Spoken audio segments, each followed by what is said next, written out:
When she offered me her vacation home, my first instinct was to laugh. People don't just offer luxury homes for free, not to someone like me, not without strings attached. But she smiled like it was nothing, casual, effortless, as if handing me the keys to a cliffside villa overlooking the ocean was no different than lending a book. "You need a break," she said. "Take it. No rent, no favors." Her name was Elise. We had met 6 months earlier at a charity gala, the kind of place where chandeliers glitter brighter than the smiles, and every conversation feels like a performance. She stood out immediately, calm where others were loud, observant where others were desperate to be seen.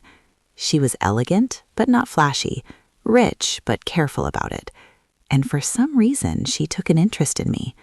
At first, it was small things, conversations over wine, invitations to private dinners, long talks about travel, art, and the exhaustion of always being on. Then one night, without warning, she leaned in and said, "I have a place you'd love." I remember the way she said it, like she already knew I'd say yes. The house, she explained, was empty most of the year, a vacation property she rarely used anymore, sitting on the edge of a quiet coastal town, hidden from tourists, wrapped in privacy. It shouldn't go to waste, she said. Something in her tone made it feel generous, almost kind. I hesitated. Of course I did. "I don't think I could afford something like that," I told her. She laughed softly. "You wouldn't be paying." That should have been the first red flag.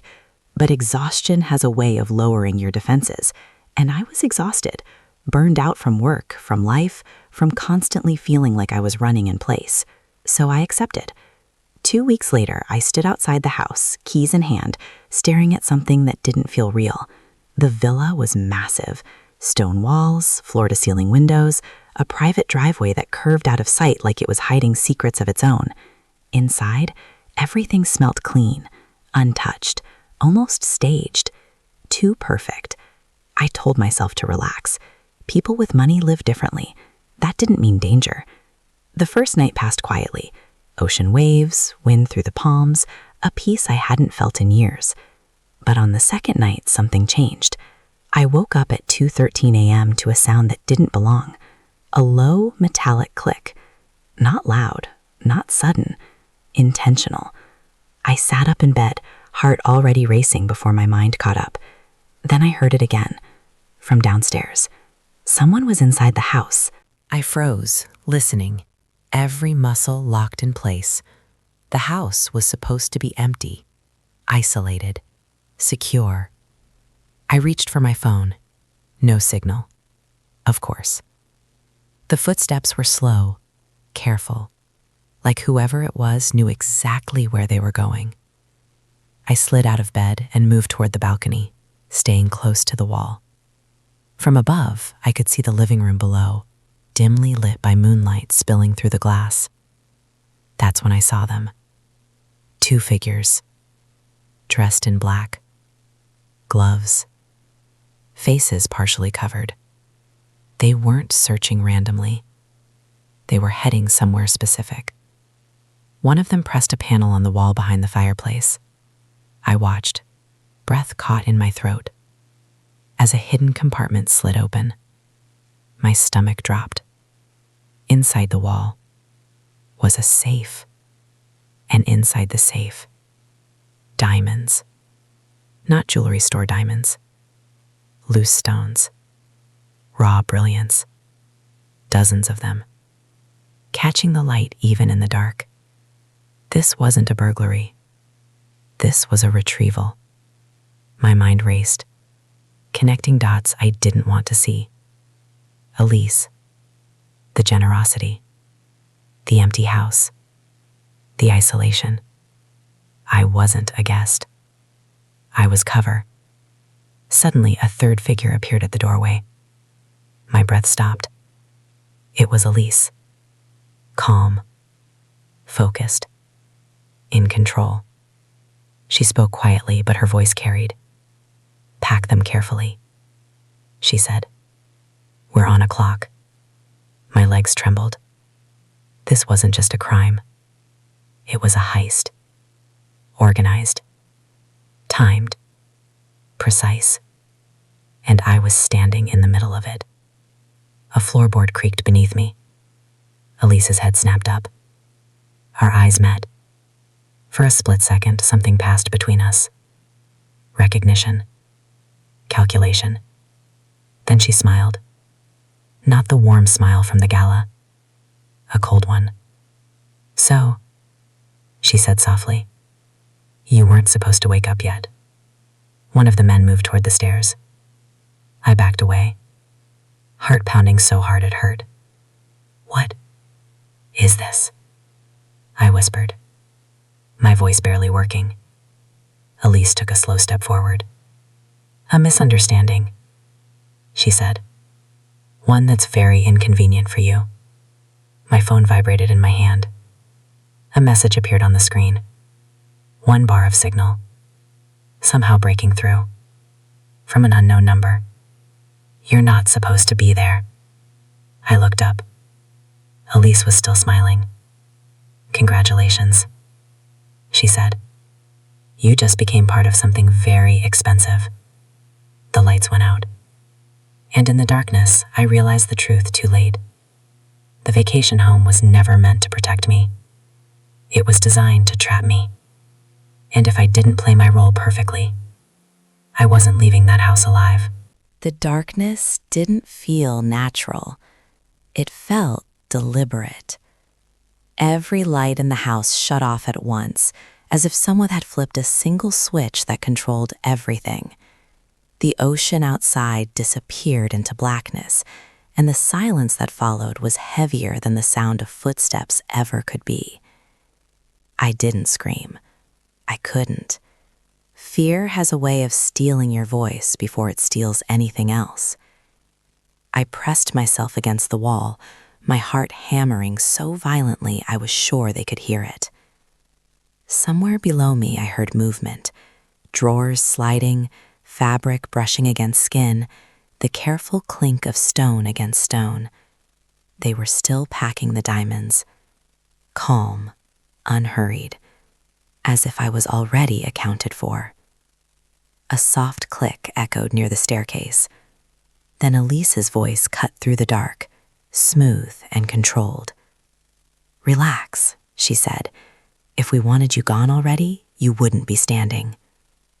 My fingers curled around my phone, useless now, the screen dark, the signal gone again. I took a step back, my heel brushing against the edge of a table. Why am I here? I asked, my voice shaking despite my effort to sound steady. She didn't answer right away. I heard her walking, slow, confident steps, the sound of someone who had never doubted the outcome of this night. You were convenient, she said finally. A normal name, a clean background, someone no one would question. My stomach twisted. So I'm what? I whispered. An alibi? She laughed softly. No, your insurance. A shadow moved near the stairs, one of the men, closer now. Elise continued, her tone almost instructional. If anything went wrong, she said, this house wouldn't be empty. It would be occupied by you. The realization hit me like ice water. If the police came, if alarms were triggered, if someone noticed, I wouldn't be the witness. I'd be the suspect. I backed away again, my breath coming faster. You set me up, I said. Yes, Elise replied easily, but I also gave you a choice. That made no sense. What choice? I demanded. The light snapped back on, sudden, blinding. I raised my arm to shield my eyes, and that's when I saw the gun. One of the men stood at the base of the stairs, weapon pointed directly at my chest. Elise stepped into the light, perfectly composed, not a hair out of place. You can walk away from this, she said, or you can complicate it. My mouth went dry. And how do I walk away? I asked. She smiled again, that same cold, calculated smile. You help us leave. They didn't untie me. They didn't need to. Fear did the work for them. I stood in the living room as they finished packing the diamonds, my mind racing through impossible scenarios, running, fighting, screaming, each one ending the same way, with me on the floor. Elise handed me a jacket. "Put it on," she said. Inside the pocket, I felt something hard and rectangular. A phone. "This one works," she added. The screen lit up as soon as I touched it. A message was already open. "You will say nothing. You will touch nothing. You will remember everything we tell you." I looked up. "What happens after?" I asked. She held my gaze for a long moment. "That depends on how forgettable you are." The men moved fast after that. One by one, they exited through a hidden door I hadn't noticed before, a panel near the kitchen that slid open silently, revealing a passage that disappeared into darkness. The house had been built for this, every inch of it. Elise was the last to leave. She paused in front of me, adjusting her gloves. "You wanted a vacation," she said. "Consider this an education." Then she leaned in close enough for me to smell her perfume, light, expensive, unsettlingly calm. "If anyone asks," she whispered, "you arrived yesterday. You were alone. You heard nothing." She stepped back. The hidden door closed. The house went quiet again. Not peaceful, empty. I stood there for a long time, shaking, waiting for something, anything, to happen. Eventually, I collapsed onto the couch, my body giving in to the delayed shock. My hands wouldn't stop trembling. Minutes later, my phone buzzed. A new message. "Unknown number. You did well." Another followed. "But understand this. You were never meant to survive this place." I stared at the screen, my chest tight. A third message appeared. "They made a mistake letting you see their faces." My breath caught. "People who steal diamonds," the final message read, "don't leave witnesses." I looked around the silent villa, the walls, the windows, the ocean beyond. And for the first time since arriving, I understood the real danger. The heist was over, but I was still in the house, and whatever came next was coming for me. I didn't sleep that night, not even for a minute.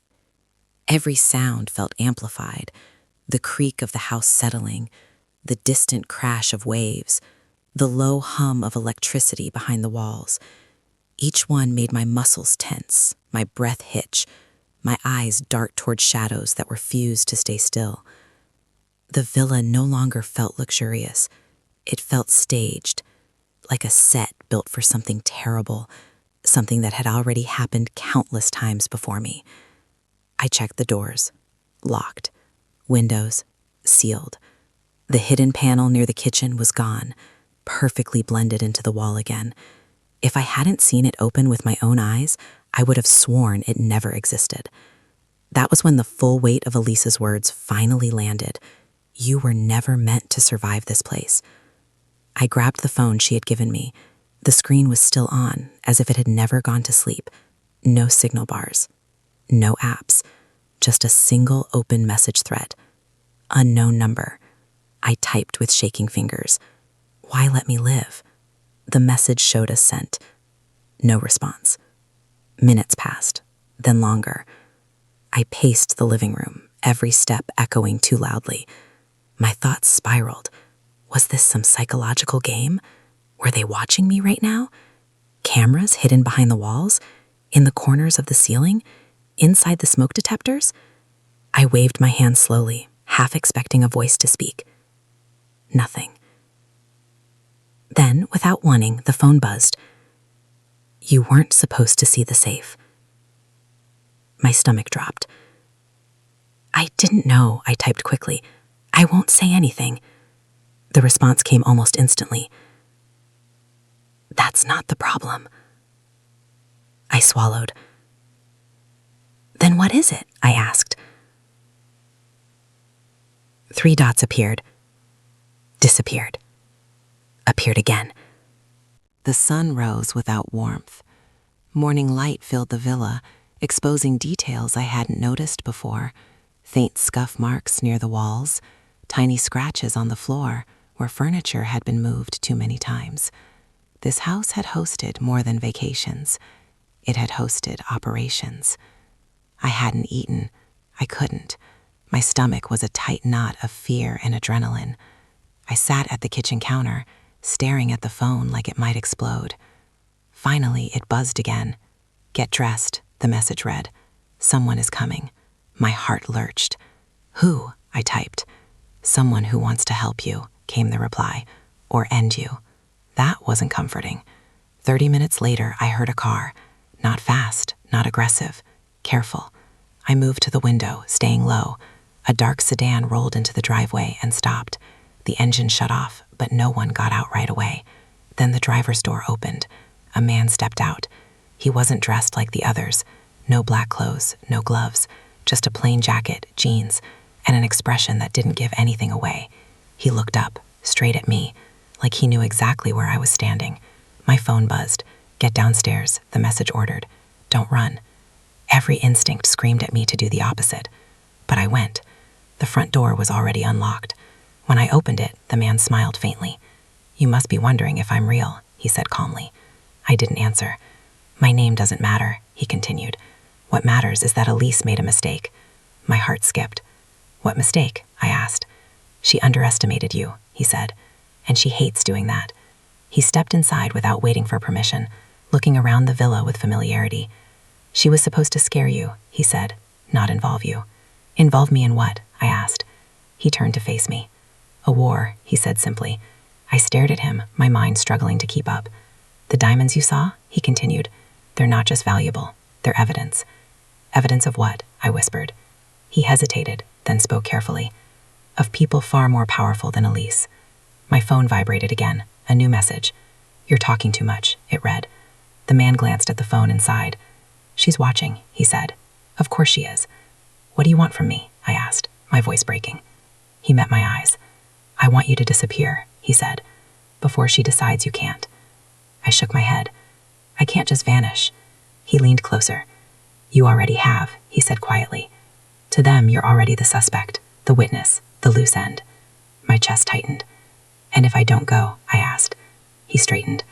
"Then the next time you see Elise," he said, "it won't be a conversation." As if on cue, my phone buzzed again. One final message filled the screen. Tick-tock. I looked up at the man, terror flooding through me. Outside, somewhere beyond the villa, I heard another car, approaching fast. And in that moment, I realized something far worse than the heist itself. This story didn't begin with diamonds, and it wasn't going to end with them either. The sound of the approaching car grew louder, tires crunching against gravel like a countdown I couldn't stop. The man at my door didn't panic. That scared me more than anything else. "Decision time," he said calmly, already moving toward the kitchen. "If you're coming with me, do it now." "Who is that?" I whispered, my heart slamming against my ribs. "Someone Elise didn't plan for," he replied, "and that makes them dangerous." The car stopped outside. A door slammed, then another. My phone buzzed in my hand. "You should stay where you are. Elise." I looked at the man. He was already opening a cabinet, revealing something I hadn't seen before, a hidden compartment behind the shelves. "This house is full of exits," he said. "She likes control. I like options." Footsteps approached the front door, slow, confident. A knock echoed through the villa, not aggressive, not rushed, as if whoever stood outside knew I wasn't going anywhere. "Elise sent them," the man said quietly.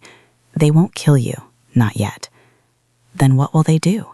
I asked, my voice barely holding together. He met my eyes. "Deliver you."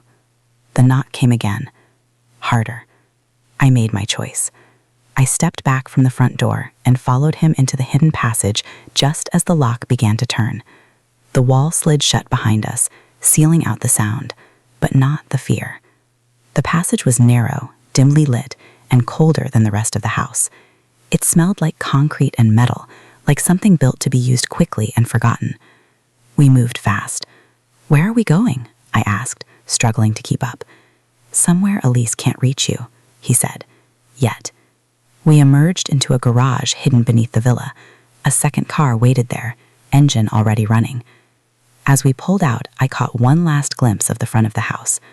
The door was open now. 2 men stood inside, scanning the room. They were too late. My phone buzzed again. "This won't end well for you."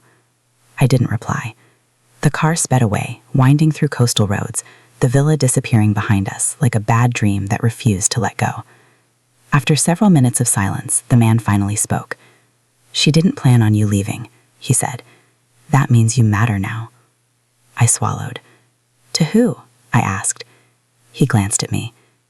"To everyone." We didn't go to a city. We went the opposite direction. An old industrial district by the docks, abandoned warehouses lining the water like forgotten secrets. He parked inside one of them, shutting off the engine and listening for a long moment before speaking again. "This is where you learn the truth," he said. Inside, the warehouse wasn't empty. Screens covered one wall, maps, photos, names. And right there, in the center of it all, Elise. Her face stared back at me from multiple angles, different locations, different years. "She's not just a thief," the man said. "She's a broker." "For what?" I asked.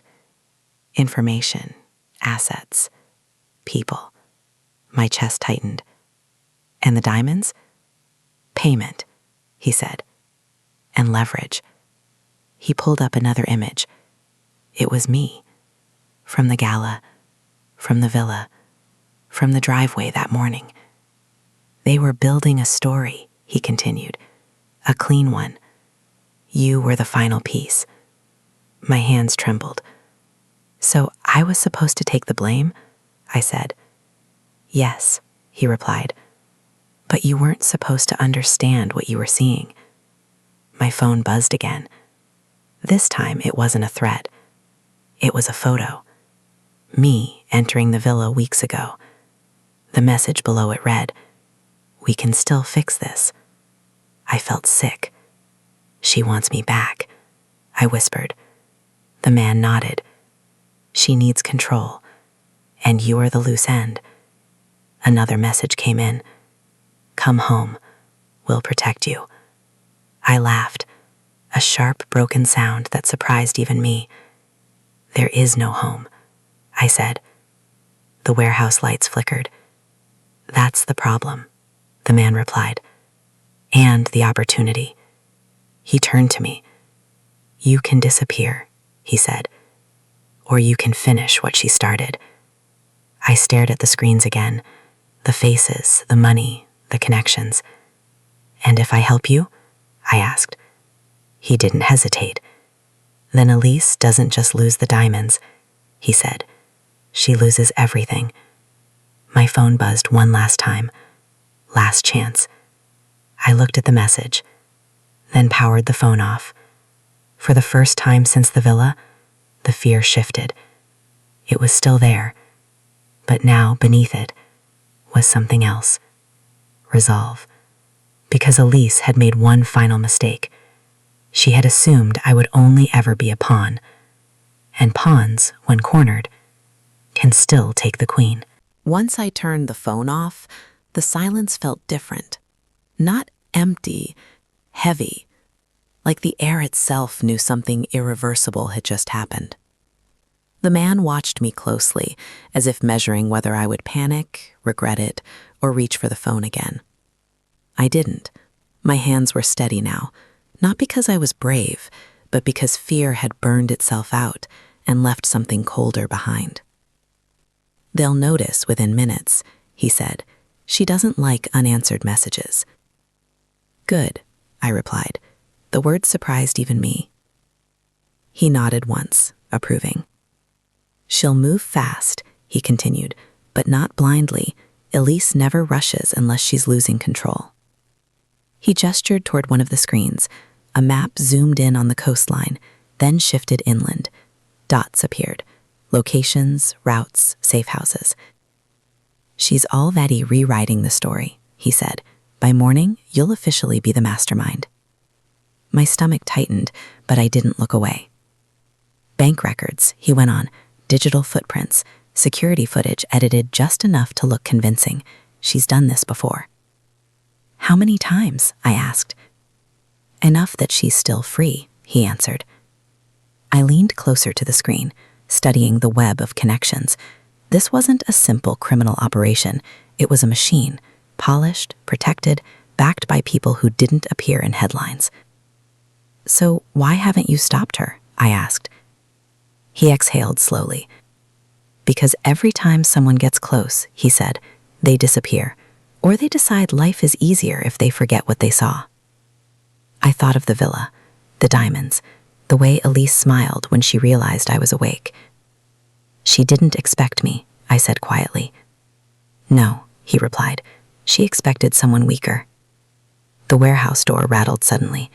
Both of us froze. A low vibration followed. Not a knock, not footsteps. A vehicle passing nearby. He waited, counted, then relaxed slightly. Time's running out, he said. If you're doing this, we move now. Where? I asked. To the only place Elise can't erase, he said. Public truth. I frowned. She controls narratives, I said. Money, influence, lawyers. Yes, he agreed, but she also controls fear, and fear only works in the dark. He pulled up another screen. Live footage. A dockyard. Containers. Workers moving in routine patterns. The next exchange happens tonight, he said. She thinks the diamonds are already gone. My heart skipped. They're not? I asked. He smiled, the first real smile I'd seen from him. No, he said. They're still very much here. My pulse quickened. What are you saying? I asked. I'm saying, he replied, she stole them from the wrong people, and tonight she's coming to collect what she thinks is already safe. A message appeared on one of the screens, encrypted, read. She's moving, he said. She knows something's wrong. I felt the weight of the moment settle over me. If we do this, there's no going back. He met my eyes. There hasn't been for you since you walked into that house. The docks smelled like salt, oil, and rust, a sharp contrast to the polished lie Elise sold to the world. We stayed hidden, watching from a distance as black vehicles rolled in one by one. Men stepped out, scanning their surroundings with practiced ease. No panic, no urgency. Confidence. She believes she's still in control, the man whispered. That's when she's most dangerous. Then Elise arrived. Even here, even now, she looked untouchable. Dark coat, hair pulled back, calm movements that suggested she'd already won. I felt my chest tighten. She doesn't know you're alive, he said quietly. To her, you vanished. Not for long, I replied. A container door slid open. Inside, crates marked with shipping labels that meant nothing to anyone who didn't know what to look for. Elise stepped closer. And then she stopped. Something changed. Her head tilted slightly, like she'd heard a sound no one else did. She senses it, he murmured. That was my cue. I stepped forward into the light. For a moment, no one reacted. Then Elise saw me. The mask cracked. Just for a second. Shock flickered across her face before she recovered, smoothing it into something cold and dangerous. You, she said softly. That's impossible. So was the vacation, I replied. The guards raised their weapons. She lifted a hand. Not yet, she said. Her eyes never left mine. You should have stayed quiet, she added. You could have lived. I already wasn't, I said. She smiled, but there was no warmth in it now. You think this ends me? She asked. You think anyone will believe you? I reached into my jacket and held up the device the man had given me earlier. A live feed. Streaming. Thousands watching. Her smile vanished completely. What did you do? She hissed. What you never expected, I said. I told the truth. Sirens echoed in the distance. Not local. Federal. Her guards tensed. For the first time, Elise looked uncertain. You don't understand, she said quickly, stepping closer. The people behind this won't let you walk away. I'm not walking, I said. I'm standing. The lights flooded the dock. Voices shouted. Orders barked. Hands grabbed Elise's arms as she spun toward me one last time, her eyes burning with fury. This isn't over, she warned. You don't know what you've started. I leaned closer, my voice low. You're right, I said. I don't. But I know what I ended. As they pulled her away, the weight I'd been carrying finally cracked. Not relief. Not victory. Something quieter. Something earned. Because the vacation home had been a lie. The diamonds had been bait. And I had been chosen as a disposable piece in someone else's perfect crime. But Elise forgot one thing. Stories don't belong to the people who write them. They belong to the people who survive them. By the 6th month, the movement had matured into a national powerhouse, and the idea of global expansion was no longer theoretical. It was imminent. Invitations came from international organizations, NGOs, and universities across continents. The same story that had once begun as a local business failure now had the potential to inspire millions worldwide. The first step in global expansion required careful planning. Elena, Carter, and I devised a framework for replication, clearly defined principles, operational guidelines, mentorship protocols, and digital tools that could sustain integrity across borders. Every new chapter had to adhere to the movement's core ethos: authenticity, transparency, and empowerment. Without these safeguards, the movement risked dilution and misrepresentation.